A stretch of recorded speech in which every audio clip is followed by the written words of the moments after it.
என் பேர் தீபிகா. அசோகா ஸ்கூலில் நான் படிக்கிறேன். எனக்கு என்ன கொஸ்டின்னா, ஆக்சுவலாக நம்ம உடம்புல நிறைய இடத்துல நிறைய சக்கரம் இருக்குன்னு சொல்லுவாங்க. அதில் பொட்டு வைக்கிற இடத்துலையும் ஒரு சக்கரம் இருக்குது. அதனால தான் அந்த காலத்தில் வந்து பொட்டு வைக்க சொல்கிறாங்க. ஆனால் இஸ்லாமியர்கள் ஏன் பொட்டு வைக்க மாட்டுறாங்க?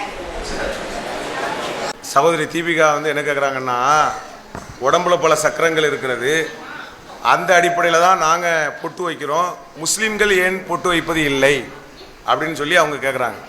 இந்த பொட்டு வைக்கிறது, திருநீர் பூசுவது, கோலம் போடுவது, தாலி கட்டுவது, அதே போல் மஞ்ச விஷயங்கள், மங்களகரமான விஷயங்கள் அதை செய்வது, வேப்பமரம் அதை வணங்குவது, துளசி அப்படியான அதை வணங்குவது, இப்படின்னு சொல்லி நிறைய நம்பிக்கைகள் இந்து சமயத்தில் இருக்கிறது.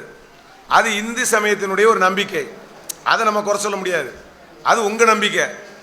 அது நீங்கள் உங்கள் நம்பிக்கையின் அடிப்படையில் ஒரு பொட்டு வைக்கிறீங்க, அதுக்கு நீங்கள் காரணம் சொல்கிறீங்க. ஆனால் நாங்கள் வந்து இந்த பொட்டை நாங்கள் ஏன் வைக்கிறது இல்லைன்னு கேட்டால், அது எங்கள் நம்பிக்கைக்குரிய விஷயம் எங்களுக்கு கிடையாது. முஸ்லீம்கள் நாங்கள் பொட்டு வைக்கணுங்கிற அவசியம் இல்லை. நீங்கள் நம்புகிற ஒரு விஷயத்தை நீங்கள் வைக்கலாம். இப்போ நாம் முஸ்லீம் வந்து தாடி வைக்கிறோம், நீங்கள் ஏன் தாடி வைக்கலன்னு நான் கேட்க முடியாதுல்ல. என்ன, முஸ்லீம்கள் 5 வேளை தொலை போகிறோம், நீங்கள் ஏன் தொலை மாட்டுக்கிறீங்க நான் கேட்க முடியாதுல்ல. அதே மாதிரி தான் அது உங்கள் நம்பிக்கை, உங்கள் நம்பிக்கை சார்ந்த விஷயம். அதுக்கு ஒரு காரணங்களை நீங்கள் வச்சுருக்கிறீங்க. நாங்கள் அது மாதிரியான நம்பிக்கைக்குரிய விஷயத்தை நாங்கள் என்ன செய்யறதில்ல, நம்புறது இல்லை. பொட்டு வைக்கிறது என்பது அது உங்கள் மதத்தினுடைய வழிபாடாக இருக்கிறது.